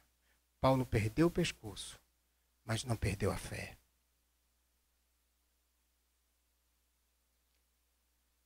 Vamos avançar. O outro aspecto, e final aspecto, por isso que eu disse que vão ter duas partes, é um texto muito rico. Não dá para a gente desenvolver de forma estralo de dedos, exposição bíblica não são frases curtas de efeito. Exposição bíblica é entender o texto à luz do seu contexto e expô-lo para que a verdade de Deus venha, apenas a verdade de Deus venha para os nossos corações. A segunda verdade. A primeira já vimos. De 1 a 3, o exercício do ministério e da fé baseia-se no chamado e na fé genuína dos pais em Cristo. Então Paulo está defendendo a tese. O servo de Cristo guarda a palavra e a fé em Deus, apesar das oposições. E qual é a base para isso? A fé genuína dos pais em Cristo. O chamado genuíno dos pais em Cristo. Bom, agora ele vai mostrar a razão. Você teve o encorajamento, o motivo da fé de Timóteo, onde ela deveria estar embasada, ele deveria lembrar disso. Mas agora ele vai trazer a exortação, o motivo para não ser covarde. Essa é a verdade. Vamos verificar o verso 6 e o verso 7. Esse é mais curto. A gente está caminhando para o final. Veja então que a grande ideia de 6 e 5, que é exatamente a razão, ele vai explicar o porquê Timóteo não deveria abandonar. O exercício do ministério e da fé requer coragem e não covardia. O exercício do ministério e da fé requer coragem e não covardia. O viver da vida cristã, o viver o ministério cristão, o ministério pastoral, a vida cristã, a vida na fé, requer coragem e não covardia. E agora ele vai trazer uma explicativa. Ele vai fazer uma mudança de pensamento. Ele diz, por esta razão, a ideia, baseado nisso, é isso que ele está dizendo, lembro-te de que despertes, aqui é um imperativo. É um imperativo que ele coloca de forma muito clara. Despertes. Esse imperativo num texto é uma ideia de ordem. Por ele ser o pai na fé, ele está desenvolvendo a autoridade de pai aqui. Lembro que despertes. Timóteo estava desencorajado. Motivo, pastor? Abandono total. Mortes. Perseguição de falsos mestres. Paulo está prestes a morrer. O seu pai na fé, aquele que lhe encaminhou e desenvolveu e amadureceu sua vida cristã. E aí, lembra-te de que despertes o dom de Deus que há em ti, mediante a imposição das minhas mãos. Timóteo, lembra do chamado que Deus também te deu. E agora por que a ideia do chamado? Porque ele está dizendo, eu sou um chamado de Cristo. E lembre que você também é um chamado de Cristo. Porque Deus não deu o espírito de covardia, mas de poder, amor e de moderação. Aqui o princípio é o seguinte. Timóteo, desencorajado, recebe a exortação para despertar. Timóteo está pensando em fazer o que Demas, Fígelo e Hermógenes e uma outra parte lá está fazendo. E Paulo está escrevendo para ele antes de morrer. E aqui é interessante. Talvez as nossas últimas palavras para filho na fé, permaneça na fé. As últimas palavras de Paulo, escritas em um livro. Ele escreveu 27 dos 27 do Novo Testamento, escreveu 13, talvez 14. E as últimas palavras escritas, que é a última carta dele, para o seu filho na fé. Meu filho na fé, não perca a fé. Talvez alguns pais, em alguns dias, prestes de morrer, meu filho, toma aqui a senha para não perder o dinheiro que está na poupança. Meu filho, lembra, eu botei o cartão de crédito em tal lugar. As últimas palavras de Paulo para Timóteo. Meu filho, não abandone Jesus por nada. Desperta o dom, Timóteo. Acorda desse sono espiritual, Timóteo. Não seja covarde. E aí ele vai, porque Deus não nos deu um espírito de covardia, mas de poder, amor e de moderação. 6, 7, então é a exortação. O tom de imperativo é de pai para filho. Ele estava dizendo, por esta razão, baseado no meu chamado em Cristo, Timóteo, baseado na minha fé sincera em Cristo, e baseada na fé da tua mãe e da tua avó, por esta razão, Timóteo, desperta o dom, por esta razão, Timóteo, não seja medroso, não seja covarde, assuma a sua posição de crente, mesmo diante da morte. Isso é encorajador demais, isso é fantástico, porque um pai que quer ver o bem do seu filho, ele mostra as verdades divinas para o coração do seu filho. O motivo pelo qual pelo qual desperta o dom, é o desencorajamento. Timóteo está desencorajado. E aí ele está dizendo, desperta. Desperta, a ideia aqui é do dom que está morrendo, do dom que está desanimado, do dom que está desmoronando. E ele diz, lembra, esse dom, que inclusive eu participei com imposição das mãos. Timóteo, não para. Timóteo, seja o obreiro aprovado. Deus não deu espírito de covardia, mas ele vai agora trazer o porquê. Ele traz uma explicativa. Por que Deus não deu espírito de covardia? Agora ele traz uma adversativa, mas de poder e de amor. Primeiro ele traz a negativa, porque Deus não deu. Mas o que foi que Deus não deu? Deus não deu um espírito covarde para crente, Timóteo. Interessante que é isso que a gente vai verificar no livro de Apocalipse que a gente está estudando domingo. Os crentes estão morrendo por causa da palavra e do testemunho ao Cordeiro. Eles não desbotaram. Eles não abriram mão da fé. Talvez nessa noite eu estou falando para alguém que abandonou a fé por causa de um namoro. Eu estou falando para alguém que abandonou a fé por causa de uma promoção no trabalho. Eu estou falando para alguém que abandonou a fé por causa de um novo matrimônio, um novo casamento. Eu estou falando para alguém que abandonou a fé porque não desenvolve a sua vida baseado nos recursos de Cristo, mas baseado nas filosofias humanas.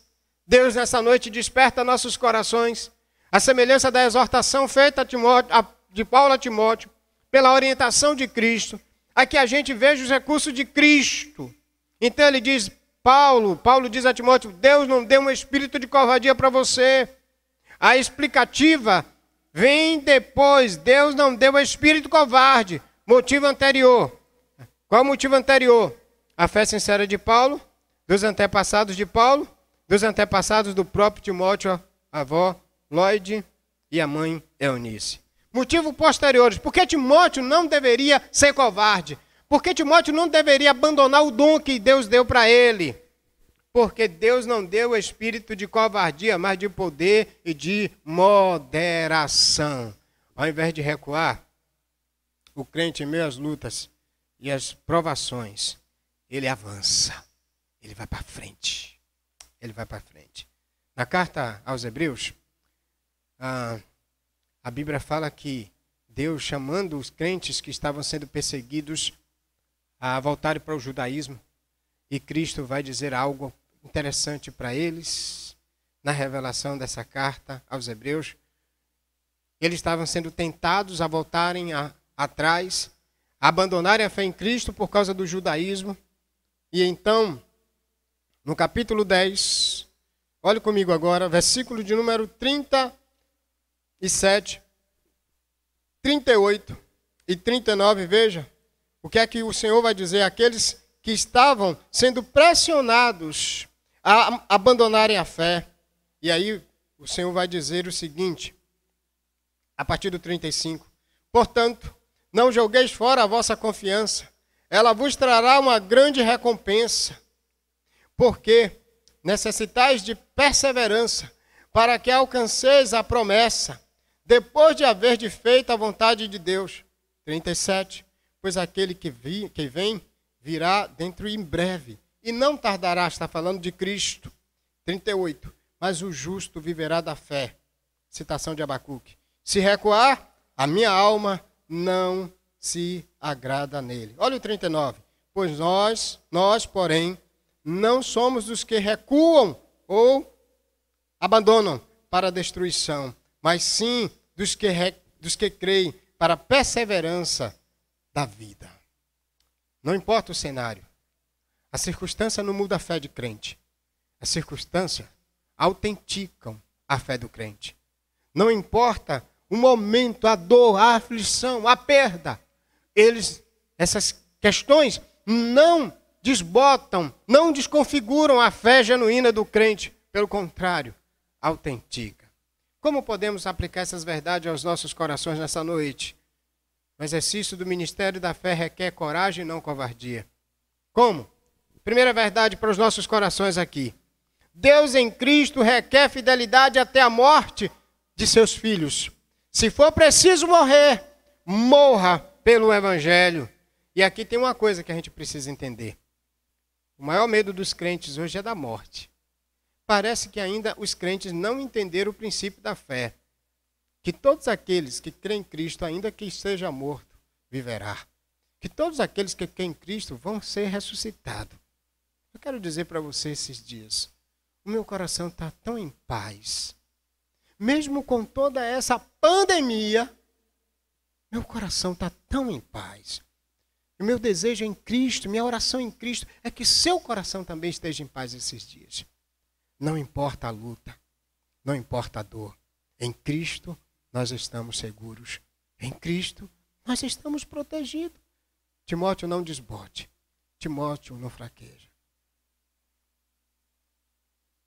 Dia desses, conversando com o irmão, e ele me disse que conversando com a irmã disse para ele: ô meu irmão, eu estou com medo da volta de Jesus. Eu não sei nem mais o que fazer. Um crente com medo da volta de Jesus? Isso é uma pandemia.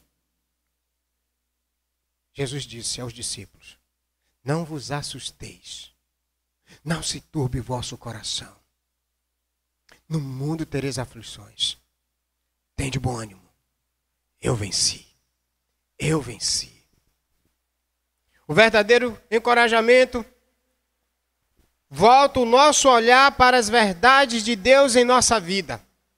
Paulo está chamando o olhar de Timóteo para a fé sincera, para a fé da mãe, para a fé e o chamado dele. Que nessa noite Deus te ajude, Pai. Me ajude, nos ajude a líderes espirituais a trazer o olhar de nossos filhos na fé para os recursos de Deus e não para os recursos efêmeros, passageiros, transitórios. Cuidado com os programas para despertar crentes ao viver da fé em Deus. E cuidado com as ferramentas que você tem usado para despertar a fé do seu filho. Use as ferramentas de Deus e pare de trazer programa. Eu não estou dizendo aqui que você não seja lúdico. Eu não estou dizendo aqui que você não seja didático. Mas eu estou dizendo que, cuidado, para ao invés de você estar encorajando o seu filho na fé, simplesmente está dando para ele um pirulito. Um pirulito pode até animar o filho, aquela criança pequena. Mas o que faz bem para ele é arroz, feijão, carne, salada, verdura. Cuidado com a forma como você tem alimentado o seu filho na fé. O filho que você gerou e que hoje está descrente dentro da sua própria casa. Porque você está usando ferramentas mundanas e não a ferramenta e os recursos de Deus. Nessa noite, Paulo nos desperta como pais para usarmos ferramentas verdadeiramente divinas. Nossa fé não é crescida com live show mega show de live. Dias desses, eu vi um pessoal dizendo: mas pastor, e a live lá não tem uma live assim para rodar a baiana? Não, aqui a gente não roda a baiana não, e nem o baiano. Aqui a gente fala de Jesus, aqui a gente mostra como ele morreu, aqui a gente mostra como ele ressuscitou, aqui a gente mostra como ele sofreu, aqui a gente mostra como ele está firme no Pai e como quer que a gente, como filho dele, esteja firme nele, porque os firmes nele também estarão preservados para a eternidade. Ao invés de rodar a baiana, ensina a Bíblia. Ao invés de fazer live, showman, prega a Bíblia, pastores. Prega a Bíblia. Devemos exercer o chamado de Deus com as ferramentas de Deus. Devemos encorajar nossos filhos com a ferramenta de Deus. Quando se trata do exercício da fé, não podemos ter medo de perder a vida. Paulo está dizendo a Timóteo: aconteça o que acontecer, Timóteo, guarda o Evangelho. Devemos encorajar nossos filhos a serem fiéis até a morte, se for preciso. Mas para isso a gente tem que mostrar exemplo de fé, modelo de fé e despertar os crentes desencorajados em nossos dias. Quero lhe aconselhar a você fazer chamada de vídeo para aquele irmão que está lá meio clim-clim, meio lá jogado na sanfona, escanteado num cantinho da sala, o violão empoeirado, a Bíblia cheia de pucumã, como dizia minha avó. Quero despertar a você e encorajar seus filhos na fé. Sejam eles aqueles nascidos das entranhas, mas aqueles gerados espiritualmente. Portanto, resposta de Paulo, o que ele desejava ao escrever essa carta. Qual o desejo de Paulo em relação ao seu filho na fé, o jovem pastor Timóteo? Que seu filho na fé exercesse a fé no ministério em Cristo.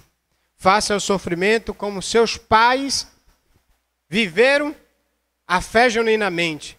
E dessa forma encorajar como obreiro aprovado por Deus a fé genuína em outros irmãos. Faça também o sofrimento. Por isso que ele vai dizer no versículo de número 2, do capítulo de número 2, ele vai dizer: porém, meu filho, fortifica-te na graça que há em ti, que há em Jesus Cristo. O que ouviste de mim, diante de muitas testemunhas, transmite a homens fiéis, aptos para também ensinarem a outros. De onde vem, então, o encorajamento do apóstolo Paulo para o seu filho Timóteo? Ele vem do Evangelho. Só o Evangelho de Cristo é suficiente para encorajar a fé de crentes fracos. Se você está usando outros recursos nesses dias, para encorajar a fé de irmãos durante a pandemia, eu quero dizer para você que é tempo perdido. Só existe uma forma de encorajar a fé, lembrando dos princípios do Evangelho. Que nesta noite Deus te ajude a fazer isto. Em nome de Jesus. A música, o cântico, o hino que vamos entoar, ele traz para a gente esse princípio. Te louvarei, não importam as circunstâncias. Selmo e Marcelo. Vamos declarar ao Senhor que desejamos estar cada vez mais perto da sua glória e do seu amor com este cântico de louvor e adoração.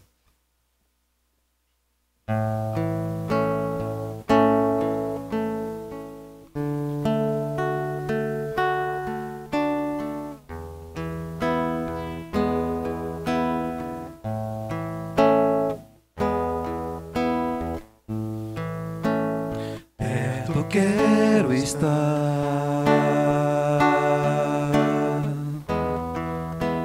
junto aos teus pés, pois prazer maior não há de me render e te adorar. Tudo que há em mim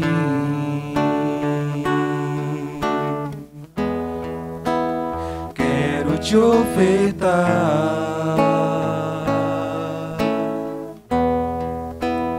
mas ainda é pouco, eu sei.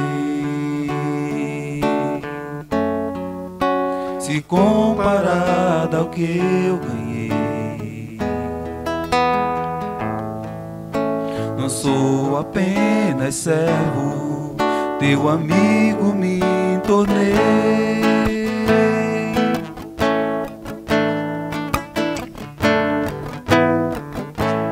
Te louvarei, não importam as circunstâncias, adorarei somente a ti, Jesus.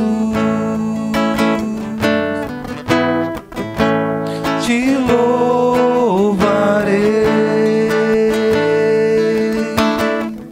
não importam as circunstâncias, adorarei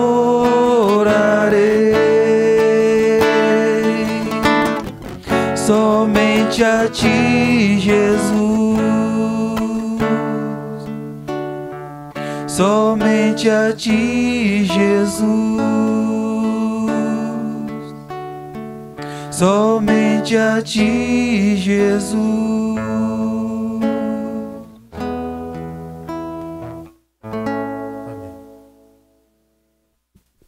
Obrigado, Selma e Marcelo. Nós vamos orar, pedindo a Deus que nos ajude na fé em Cristo, a encorajar nossos filhos, a encorajar os crentes, a encorajar a igreja. O servo de Cristo guarda a palavra e a fé em Deus, apesar das oposições. Deus, obrigado, porque em Jesus Cristo nós temos plena convicção de que estamos seguros. Ajude como Paulo ensinou e orientou a Timóteo, a nós também, ó Pai, a ensinarmos aos nossos filhos a fé, a mostrarmos como eles devem ser convictos, certos da palavra e do Evangelho. Ajude, Deus, que a nossa fé seja uma fé modelo em Cristo, não pela nossa capacidade, mas por causa da capacidade de Cristo, a graça que Ele nos concedeu, a graça que nos salvou e a graça que nos capacita a viver essa fé. Ajude a gente a ensinar nossos filhos, esposas e esposos, que a fé da gente seja uma fé que não desbote, apesar das circunstâncias, apesar das situações, apesar das dores, apesar da falência, apesar das doenças, apesar dos pesares. Em Cristo, Pai, nós rogamos pela graça, pela paz e pela misericórdia, para vivermos esses dias, mesmo que os nossos pescoços sejam arrancados à semelhança de Paulo. Combatemos o bom combate, acabaremos a carreira e guardaremos a fé, para a glória do Pai, para a glória do Filho, para todo sempre. Amém. Vamos falar então, irmãos, a nossa súplica permanente em Salmo 90, verso 12, é o verso 17, 12 não, 17, Salmo 90, 17. Seja sobre nós a graça do Senhor nosso Deus, confirma sobre nós a obra de nossas mãos. Sim, confirma a obra de nossas mãos. Deus te abençoe. Até quinta-feira, estudando a carta de 1 Pedro, capítulo 4, a partir do versículo de número 7. Um forte abraço no coração. Até quinta-feira, se Deus quiser.